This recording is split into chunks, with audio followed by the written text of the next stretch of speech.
Developed in the 1960s, the CFA Institute is the premier global association for investment management professionals. The institute measures the competency and integrity of financial analysts.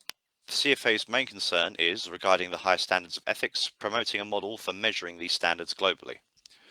Developed in the 1960s, the CFA identified types of conduct that members are required to abide by.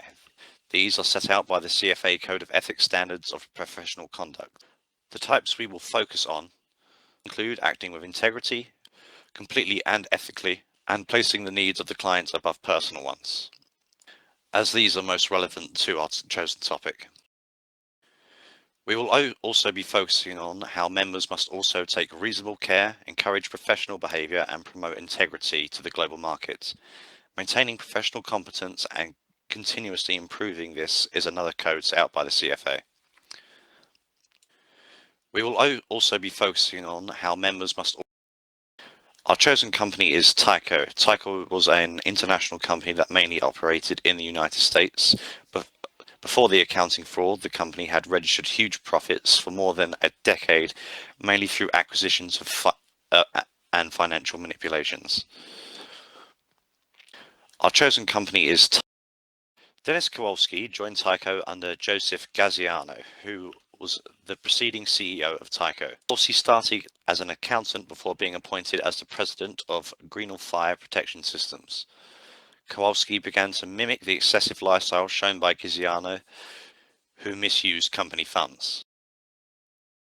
Gaziano was shortly replaced by John F. Fort as the new CEO of the company, who, when Kowalski became CFO of Tyco, took issue with his spending habit, causing him to appeal to the board of directors to restrain Kowalski's activities. The board of directors, however, sided with Kowalski and led to Fort's resignation as CEO in 1992.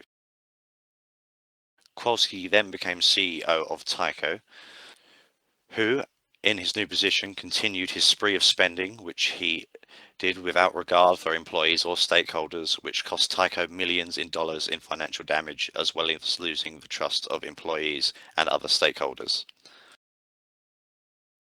When questioned, Kowalski was unable to defend his actions, claiming he had only exercised poor judgment.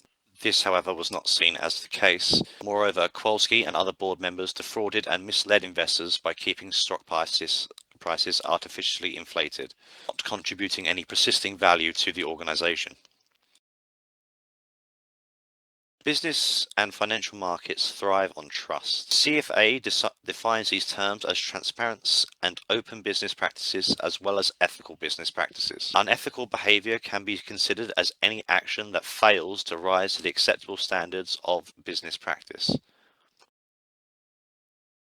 Embezzlement is a kind of financial fraud. It involves the act of dishonestly appropriating assets by one or more individuals to whom such assets have been entrusted.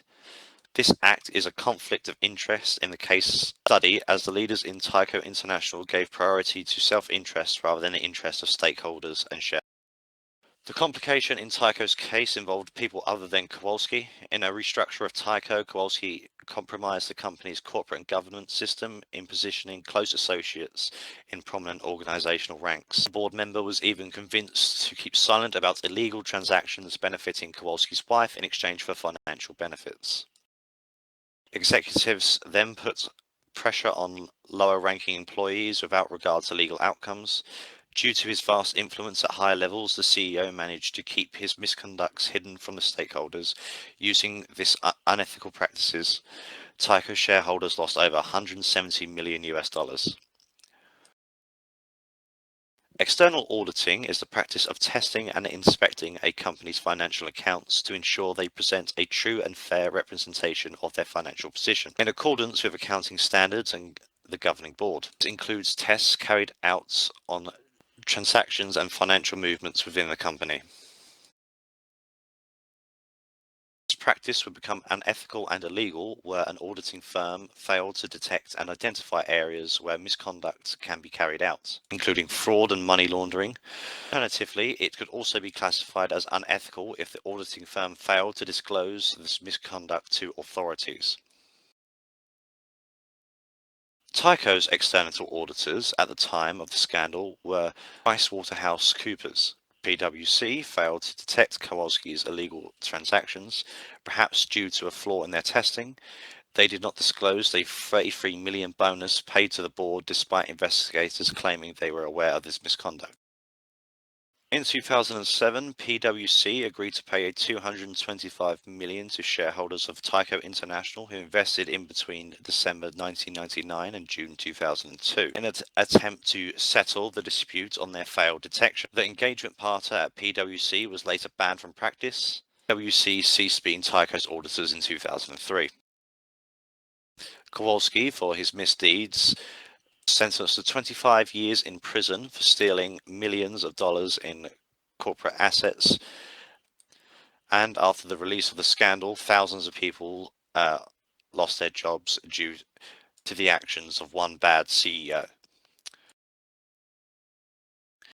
Oddly, this was a strange case, as unlike others of its kind, such as WorldCom and Enron, Tyco continued to thrive after the scandal. Even though, however, as punishment, Kowalski was ordered to pay a $70 million fine.